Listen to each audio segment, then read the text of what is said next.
Effectivement, parmi tous les formats qu'on voulait rassembler pour ce symposium, on avait aussi envie que certains projets qui n'ont pas encore eu lieu soient présentés. Donc il y a aujourd'hui Amour systémique et demain un autre projet qui est un projet de triennale. Et ce sera on aura Camille Richer et Keren Déton qui en parleront. En parallèle donc des ateliers. Et Amour systémique sera une première exposition de collection. Donc ici on les appelle les récits de collection. C'est un terme que Sandra a que Sandra a décidé d'employer pour comment dire, pour mettre en avant le fait que l'écriture de l'histoire de l'art était toujours effectivement subjective. En tout cas qu'elle était située. Et ça c'est quelque chose qui va être justement mis en avant dans la conversation entre Manel Bora-Villel et Sandra de tout à l'heure. Moi, c'était une première fois. Donc il y a beaucoup de questions que je me suis posées dans l'approche en fait du projet. Et donc là, effectivement, je suis un peu dans une forme de mise à nu, puisque le projet n'est pas du tout complètement figé, qu'il y a encore des choses, il y a encore pas mal d'inconnus. Et c'est quelque chose que j'ai commencé à faire pendant le confinement, de présenter des projets avant qu'ils aient lieu publiquement, dans justement cet effort de vulnérabilité curatoriale que j'ai commencé qui est un concept que j'ai commencé à employer pour défaire, je dirais, le pouvoir que le curateur, le commissaire d'exposition capitalise en travaillant au sein d'une institution, puisque c'est mon cas depuis maintenant 5 ans, en sachant que je suis arrivé au CAPC en septembre 2021 et qu'ici j'occupe le poste de commissaire en chef. Donc rien que le titre, voilà, la question de la hiérarchie et du pouvoir est déjà bien présente. Et Amour systémique, tout comme Barba Papa dont je parlerai tout à l'heure, c'est un projet que j'ai d'abord proposé pour mon entretien pour le poste, avec cette idée que peut-être, en tout cas, enfin pas peut-être, le désir de travailler avec une artiste qui s'appelle Sung Thieu, avec qui j'avais pu travailler auparavant dans le cadre d'une exposition personnelle sur laquelle on avait travaillé à Nottingham Contemporary en 2020. Sung Thieu, c'est une artiste d'origine vietnamienne qui vit et qui a grandi en Allemagne et qui travaille notamment sur la question du son. Et quand je l'ai rencontrée, elle travaillait spécifiquement sur la question des armes sonores. Au moment où on a commencé à travailler ensemble, on continuait à discuter d'une arme sonore très spécifique qui est appelée la Ghost Tape 10, qui a été utilisée par l'armée américaine pour effrayer les soldats vietnamiens pendant la guerre du Vietnam, et qui consistait en fait en un montage de son qui faisait croire qu'il y avait des fantômes de personnes qui étaient mortes justement sur le champ de bataille, le terrain de combat, et qui erraient. Puisque au Vietnam, il y a effectivement cette croyance qui veut que si on n'est pas enterré comme il faut, selon un processus très précis, selon un rituel très précis, l'âme erre. Et du coup, l'armée américaine avait joué de ça pour composer cette arme sonore. Et puis quand on a commencé à travailler ensemble, on s'est rendu compte qu'il y avait une autre arme sonore qui était aussi liée à la guerre froide, qui, elle, était très contemporaine, qui n'a pas de nom, elle, même si les effets qu'elle aurait pu produire ont été nommés par les médias très rapidement, The Havana Syndrome, le syndrome de la Havane. Je ne sais pas si certaines personnes ont pu en entendre parler. C'est arrivé au moment où Obama quittait la présidence et que Trump le remplaçait. Au moment où, du coup, les relations diplomatiques entre Cuba et les États-Unis allaient vers un mieux. Mais avec l'arrivée de Trump, ça s'est effondré. Et tout d'un coup, il y a des personnels de l'ambassade des États-Unis à Cuba, à La Havane, qui ont commencé à avoir des symptômes de concussion cérébrale sans qu'il n'y ait aucune trace d'impact extérieur. Donc très vite, les gens se sont affolés, se sont dit mais qu'est-ce que c'est, pourquoi, qu'est-ce qui provoque ça? En sachant que souvent les personnes qui avaient, enfin les symptômes c'était des étourdissements, perte d'équilibre, vomissements, que a priori il y aurait eu de véritables scans de radio du cerveau de ces personnes et qu'effectivement on pouvait observer des concussions cérébrales, mais sans encore une fois lésions externes. Et donc très rapidement les États-Unis ont crié à l'arme sonore en accusant du coup l'armée cubaine d'être à l'origine de ces concussions cérébrales.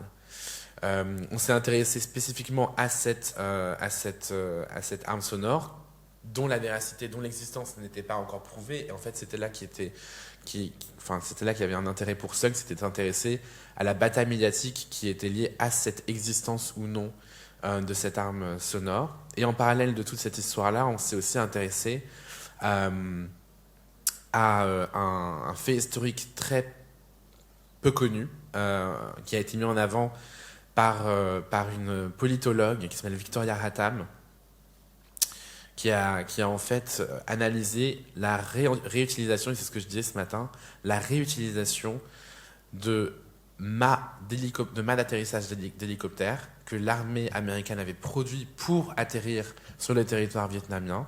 Donc la réutilisation de ces mâts d'hélicoptères après la fin de la guerre du Vietnam en frontière pour délimiter la frontière entre les États-Unis et le Mexique. Donc c'est ce que vous voyez ici.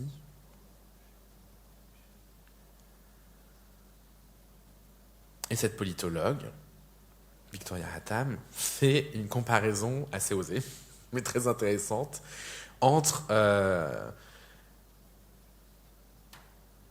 des travaux, des œuvres d'artistes qui font partie du courant minimaliste, tels que Sol Lewitt, Agnes Martin. Oula, non. Et justement le motif de ces mâts d'hélicoptères. C'est quelque chose qu'elle va vraiment en profondeur en fait dans l'analogie qui pourrait être faite pour parler ensuite de la question du design impérialiste et en fait de comment certaines formes contiennent certaines formes d'idéologie. Est-ce que tout le monde me suit? Ouais, oui. Et notamment, en fait, ce qui était intéressant pour Victoria Hatam, c'était de comprendre comment cette grille, qui, quand elle était utilisée de manière horizontale, donc sur un territoire, posée sur un territoire, avait effectivement une forme déjà d'impérialisme, parce qu'il s'agissait effectivement de quadriller les choses, de prendre possession d'un territoire. Et quand il s'agissait de l'utiliser de manière verticale, il s'agissait de délimiter un territoire. Finalement, peu importe, ça avait toujours, du coup, derrière, il y avait toujours cette idéologie impérialiste, peu importe son utilisation. Là, j'ai juste mis un extrait du coup de cet essai qui est disponible en ligne. Si vous tapez le titre, qui est celui-ci, qui du coup est effectivement assez intéressant à lire, puisque elle va vraiment en profondeur et dans les détails sur la composition même de ces mâts d'hélicoptères, leur histoire, parce qu'en fait c'était toute une question, la manière dont le maillage est fait est due à une nécessité de l'armée américaine qui était de trouver le matériau le plus léger possible pour aller jusque là-bas et pour acheminer les mâts d'hélicoptères jusque là-bas, notamment. Et ensuite, elle part sur des analyses justement de quelques œuvres de Sol Lewitt et Agnes Martin, et également de Richard Serra plus tard, sur la question spécifiquement de l'acier, et pour en arriver justement à cette comparaison. Et donc c'est une comparaison que Sung a ensuite, à laquelle on s'est intéressé, nous, dans le cadre de cette exposition. Donc elle avait mis en place dans l'exposition plusieurs écrans verticaux qui avaient en fait le rôle de panneaux publicitaires dans le projet et en même temps donnaient la matière de la recherche et en même temps jouaient de la fiction. C'est-à-dire qu'en général, les écrans contenaient aussi des textes, comme vous pouvez le voir ici. Et c'était des textes qui avaient vocation à jouer du genre journalistique, mais qui en fait avaient été écrits par Sung elle-même. Et ce qui se passait pendant l'exposition, c'était qu'on avait tout un système de grilles, ici, qui délimitait différentes zones du projet. Il y avait une œuvre sonore également qui était très désagréable, puisqu'en fait elle reprenait une reconstitution de l'arme sonore supposée de l'armée cubaine qui aurait été utilisée contre les personnels de l'ambassade américaine à Cuba, qui reprenait également les ondes cérébrales de Sung qui avaient été soumises elles-mêmes justement à cette reconstitution et qui ensuite, ces ondes cérébrales qui avaient ensuite été transformées en son, avec plusieurs comme ça couches différentes sonores qui créaient une sorte de brouhaha assez intense qui faisait qu'on n'avait pas envie de rester très très longtemps dans l'exposition lors des moments les plus intenses de l'œuvre. On avait aussi plusieurs uniformes ou éléments vestimentaires qui reprenaient en fait des patrons, des habits que portaient justement des soldats vietnamiens pendant la guerre, mais qui étaient faits ici avec un motif justement de grille. Donc ce motif de la grille revenait du textile qu'elle avait récupéré directement sur des marchés au Vietnam et qui cachait en fait les speakers, comme on dit. J'ai oublié. Ouais, les baffles, exactement, portatives. Les enceintes, tout ça, voilà, c'est ce mot que je cherchais là. Et pendant toute une première moitié de l'exposition, on avait une configuration des barrières, des grilles qui est resté la même, et également un contenu dans les écrans qui est resté le même. Et au moment où on est passé à la moitié de l'exposition, là, les grilles ont changé de disposition et le contenu des écrans a changé de contenu. Mais ça, c'était sans qu'on le communique à qui que ce soit. Donc, les gens qui venaient dans la première partie de l'exposition voyaient une certaine exposition et les gens qui venaient après voyaient une autre. Et tout le jeu, c'était de jouer sur la question effectivement de l'exposition comme outil qui communiquerait une certaine forme de vérité, de vérité qu'on accepterait. Et le jeu, pour elle, c'était notamment vis-à-vis des textes, de jouer sur la prise de position américaine pendant la première partie de l'exposition et la prise de position cubaine pendant la deuxième partie de l'exposition. Je raconte tout ça parce que c'est important pour comprendre pourquoi Sung a été invitée ensuite à travailler avec moi sur le projet Amour systémique. Cette question de la grille, en fait, elle est restée après ce projet pour moi, et elle est revenue justement à partir du moment où j'ai commencé à côtoyer les réserves du CAPC, que vous aurez sans doute la chance de voir ce soir, puisque la performance de Nile Cutting à 18h a lieu dans ces réserves. Et tout d'un coup, je me suis rendu compte que ces motifs de grille réapparaissaient de manière assez intense, également à ces endroits-là, puisque c'est ces grilles qui permettent effectivement d'accrocher, de préserver, de mettre en attente les œuvres qui font partie de la collection. Et donc tout d'un coup, pour moi, il y avait quelque chose d'assez intéressant dans la continuité en fait de cette question de la grille. Alors là, forcément, moi, c'est une photo que j'ai prise hier d'une œuvre, celle-ci de Frédéric Warslev, qui se retrouvera sûrement justement dans Amour systémique, de ce drapeau américain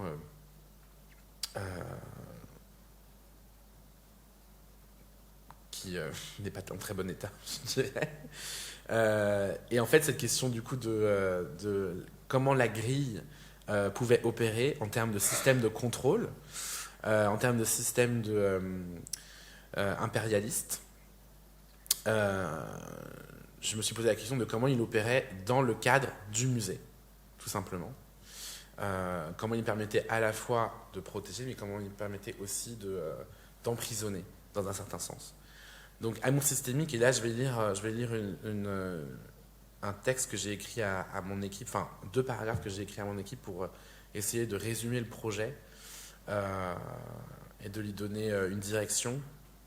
Je pense que ça marche plutôt bien, vous me direz.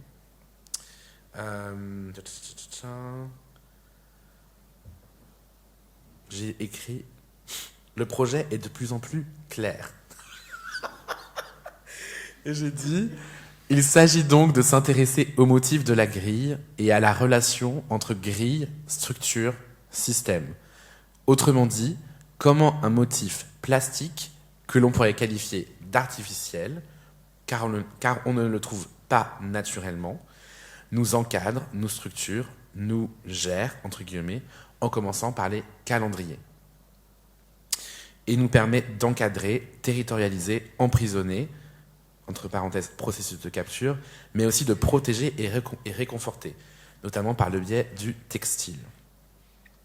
C'est cette ambiguïté de la grille que va explorer Amour systémique, qui va s'intéresser à la manière dont les artistes se servent du motif de la grille, la tordent, la remplissent de poésie ou, au contraire, mettent la lumière sur leur violence potentielle.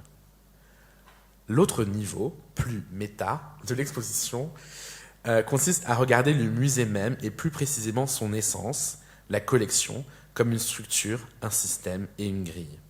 Aussi, certaines œuvres du récit de collection seront des œuvres qui portent en elles-mêmes une réflexion sur le musée et la collection, comme je disais, qui protègent les œuvres tout en les enfermant. Donc après, j'avais plusieurs exemples d'œuvres en fait qui vont rentrer dans ce récit de collection justement pour permettre en fait d'étendre la réflexion ou donner des formes de manifestation en fait de cette ambiguïté là qui est vraiment au cœur du projet. Et donc là, on a une œuvre d'Olu Ogunage qui est rentrée dans les collections cette année, parce que c'est une des œuvres qui faisait partie de la première exposition que j'ai pu curater au CAPC en arrivant. Et donc elle se présente d'abord comme une sorte de miroir comme ça, massif. Donc on se retrouve face à soi-même, d'abord, quand on arrive en face de l'œuvre. Et puis ensuite, quand on en fait le tour, on découvre ce motif de grille. L'œuvre s'intitule You Are Here. Et comme vous pouvez le voir, si je me rapproche, on a différents types de bois qui sont insérés dans la grille. Et là encore, on est derrière, le fond de l'œuvre est de l'acier poli qui donne l'effet de miroir. Et cette œuvre-là, en fait, Olu Ogunage l'a pensée comme une cave à vin, d'abord. Mais une cave à vin vide, et qui du coup devient une sorte de également repositoire pour d'autres choses, potentiellement d'autres formes de vie. Il y a une analogie qu'on a très vite fait en fait vis-à-vis de cette œuvre, qui était à la fois intentionnelle et que Olu n'aime pas trop mettre en avant, mais qui est quand même présente, qui est le fait que ça faisait penser au dessin que certains et certaines d'entre vous ont pu déjà voir de la manière dont les personnes mises en esclavage étaient disposées dans les bateaux négriers, notamment. Et en fait, c'est pas si anodin que ça à Bordeaux, forcément, et c'est pas non plus anodin de faire cette relation entre exploitation viticole et l'histoire de l'esclavage, puisqu'à Bordeaux, il a été démontré, ça c'est le travail de 2 économistes suédois, qu'à partir de la première abolition de l'esclavage en France, les familles bordelaises qui avaient justement des plantations, notamment dans les Caraïbes, à partir du moment où ils ont senti qu'ils allaient perdre justement toute cette manne de richesse et ses propriétés, ont utilisé tous les systèmes qu'ils avaient mis en place de contrôle et de hiérarchisation des personnes mises en esclavage et les ont adaptés au vin.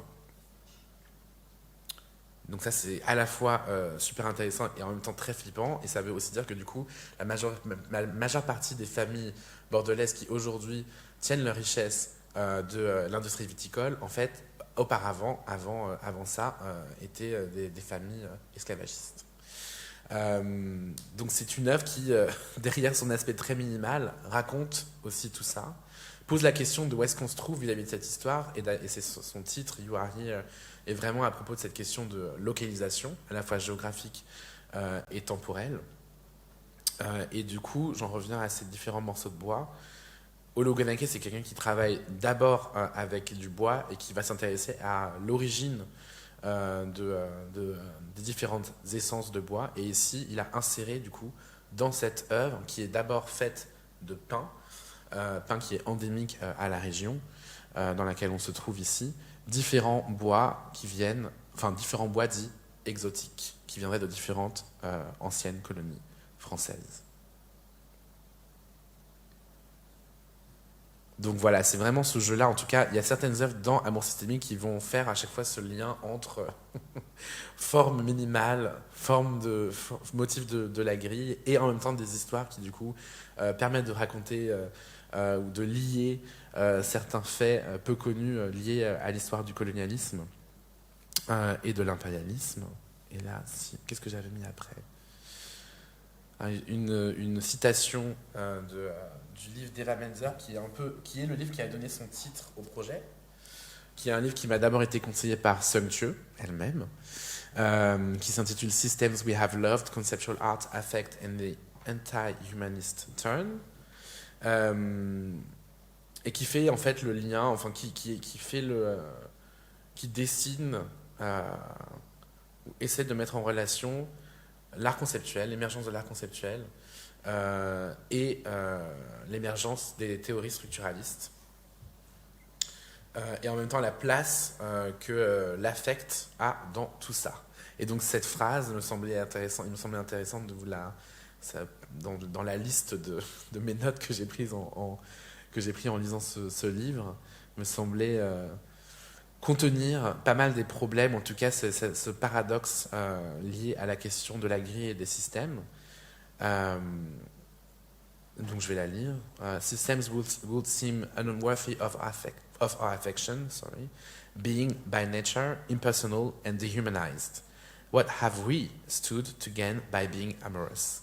Perhaps, I suggest, it has been the opportunity for new attachment itself, even as that attachment disavows, just as it announces, the loss and disaffection of subjectivity at its core.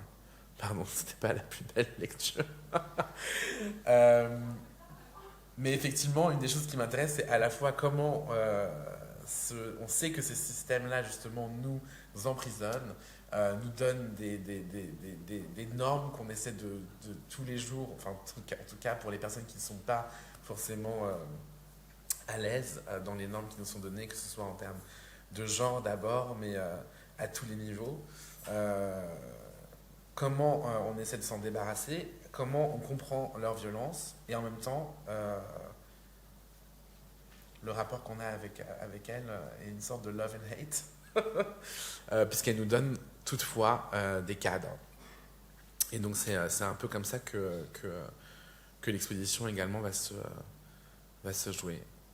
Et donc là, je suis en plein dans la finalisation de la sélection des œuvres de la collection qui vont être montrées qui vont être incluses dans ce récit de collection. Donc on a cette œuvre de Daniel Buren notamment, et là ça m'a intéressé. Enfin, forcément, si on revient à ça, pour moi c'est assez intéressant d'avoir justement un jeu formel entre le drapeau américain et cette œuvre, mais qui en fait est une œuvre qui s'appelle 120 peintures et qui raconte, qui a un rapport particulier à la production artistique. Vous voyez que les dates sont 1967-1781. Oula, 1781. 1981.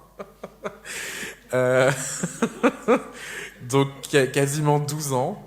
Euh, remonter le temps de Daniel Buren. Où en fait il a peint et repeint des bandes blanches qui sont à l'extrémité de chaque toile. Il y en a 15 au total, chaque année, avec un système qui faisait. Enfin, c'est pas facile à expliquer du tout. Avec un système qui faisait que à la fin des 12 ans, deux des bandes allaient être recouvertes 15 fois de peinture. Et c'est intéressant, du coup, on a parlé de cette question de recouvrement à plusieurs reprises déjà aujourd'hui. Et du coup, c'est cette question de la différence dans la similarité qui se joue ici. Et si... Ensuite, là, c'est une œuvre de Mona Hatoum qui représente un kéfier, mais qui a cette particularité d'avoir été brodé avec des cheveux, spécifiquement de femmes. Donc là, forcément, il y a tout un pan qui est, je dirais, enfin, qui tient d'un art féministe, qui se revendique comme féministe, qui va aussi être présent dans l'exposition. Là, il n'y a pas de grille. Dan Graham, Minor Threat, qui est en fait une sorte de une version de Rock My Religion, qui est plus connue, mais qu'on a dans la collection, là. C'est intéressant finalement que ce soit une version moins connue, parce que ça m'intéresse vis-à-vis de cette... Enfin, dans l'exposition, il va y avoir aussi cette question des corps qui cherchent justement à s'émanciper, à s'extraire des systèmes. Et là, Dan Graham a filmé un concert où les choses dégénèrent d'un groupe punk qui s'appelle Minor Threat. Et en même temps, quand on connaît du coup le travail de Dan Graham, c'est assez intéressant d'avoir ce contrepoint à d'autres formes qu'il a pu produire tout au long de sa carrière. Et c'est cette question en fait de l'underground, mais pas forcément. Enfin, je l'apprends de manière à la fois comme on l'accepte de manière culturelle classique, mais aussi littéralement ce qui est sous le sol. Et ça va être tout un jeu, parce que l'exposition elle va avoir lieu au 2e étage ici, parce que c'est là qu'on montre les récits de collection. Mais il va sans doute y avoir en fait une partie de l'exposition qui fuit l'espace d'exposition dans lequel on va être, et qui va exister en fait dans les réserves du CAPC. Et il y a aussi tout un... Enfin, il va y avoir une sorte d'étude sur une œuvre de Max Neuhaus, qui a une œuvre permanente au CAPC, mais qui est une sorte un peu morte, une sorte d'œuvre fantôme. C'est une œuvre sonore. Max Neuhaus, il est connu pour avoir fait des installations sonores. Et elle occupe elle occupe un escalier. Donc si vous prenez, je crois que c'est celui-ci, non, si c'est cet escalier-là, si vous descendez, vous verrez que à un moment vous avez une sorte de grosse structure en bois comme ça, avec de la lumière bleue qui s'échappe. C'est une partie de l'installation de Max Neuhaus, et on a des dessins préparatoires de cette œuvre qui sont assez beaux, qui montrent en fait deux escaliers parallèles comme ça qui descendent. Et donc il y a toute cette question de la descente qui va aussi être présente dans l'exposition. Là, c'est une œuvre de Danvo qui a eu une exposition dans la nef du CAPC il y a quelques années maintenant. Mais cette œuvre-là date d'avant son exposition au CAPC. Et c'est une lettre d'un missionnaire catholique qui était au Vietnam au XIXe siècle, et qui a été condamné à mort quand il était là-bas. Et ça, il a écrit une lettre. Il a quand même eu l'opportunité d'écrire une lettre à son père, qui a été envoyée donc le 20 janvier 1861. Et Danvo a demandé à son propre père de réécrire cette lettre dans une forme de renversement à tous les niveaux, puisque c'est plus le fils qui écrit à son père, c'est le père qui écrit à son fils. et c'est puis le missionnaire catholique qui du Vietnam envoie une lettre en France. C'est le père qui est au Vietnam qui envoie une lettre à son fils qui est en Europe. Et donc forcément vis-à-vis du contexte, ou en tout cas de la situation, la position de laquelle Sun Tzu travaille, c'est assez important pour nous. Enfin, c'est une œuvre qui finalement complique beaucoup de choses vis-à-vis de la perception qu'on peut avoir juste de l'histoire coloniale. Donc c'est aussi intéressant pour ça. Et ici, une œuvre de Guillaume Leblond, Landscape Number One, Landscape numéro 1, bilingue ou pas, je sais pas, avec ces volutes de fumée qui sortent du bas d'une simèse, qui laisse penser ou bien qu'il y a le feu au musée, ou un autre monde peut-être est présent derrière justement, derrière ces simèses, que peut-être que l'œuvre n'est pas directement perceptible quand on est dans le musée, mais seulement quand on est à l'extérieur. Et je trouve que du coup, effectivement, le fait qu'elle s'appelle Landscape Number One est assez beau, tout en ayant du coup une relation à la question du musée que l'on pourrait qualifier de critique. Et là, je vous montre le plan, vite pour l'instant, parce qu'en fait, je ne suis pas encore au stade où j'ai commencé à placer les choses. Je pose beaucoup de questions sur comment occuper ces espaces après le récit de collection de Sandra, le Tour du jeu en 80 mondes, qui lui a été vraiment travaillé galerie par galerie, avec un titre qui a été donné à chaque galerie pour créer comme ça des unités de sens et de relations entre les œuvres. Et du coup, l'idée c'est de ne pas forcément reproduire la même chose. Donc ça rend la tâche plus complexe. Mais ce qui est, pour l'instant en tout cas, pas mal présent dans ma tête et dans celle de Sun, c'est le fait qu'on a 12 galeries. Donc si on compte, si on met celle-ci, parce que là c'est l'ascenseur, ça fait 1, 2, 3, 4, 5, 6, 7, 8, 9, 10, 11, 12. Ce qui est intéressant pour nous vis-à-vis de cette question de calendrier, notamment, et pour Sung,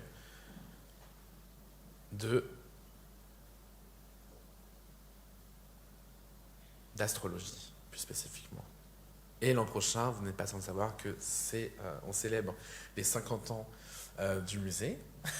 Donc forcément, ces histoires de dates, ces histoires d'anniversaire sont d'autant plus prégnantes. Et je pense qu'on va sans doute jouer en fait de cette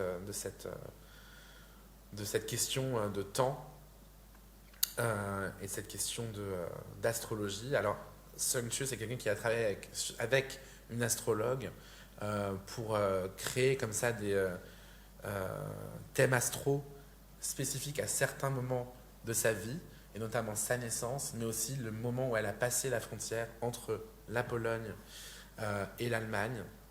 Non. Si, c'est ça. Entre la Pologne et l'Allemagne. Et là, elle aimerait qu'on fasse le thème astral du coup de l'institution, du CAPC, et qu'on s'en serve ensuite pour quelque chose. On ne sait pas encore quoi. Du coup, si c'est ou bien justement pour guider l'accrochage, ou bien si c'est pour guider les parcours que les visiteurs pourraient prendre dans l'exposition. C'est encore assez flou, mais finalement, ça nous intéresse d'utiliser cette question de l'astrologie qui est une forme qui joue à la fois la question de la croyance et qui en même temps s'ancre dans des choses qui sont réelles et palpables, qui sont les étoiles et les positionnements des étoiles à un moment donné. Et elle a commencé notamment à travailler sur l'astrologie en employant des formes liées à l'astrologie et elle s'est donnée à partir d'un texte d'Adorno qui est plutôt critique sur la question, mais qui s'appelle The Stars Down to Earth, et qui faisait le lien notamment entre astrologie et régime dictatorial. Que de belles choses. Que de choses intéressantes.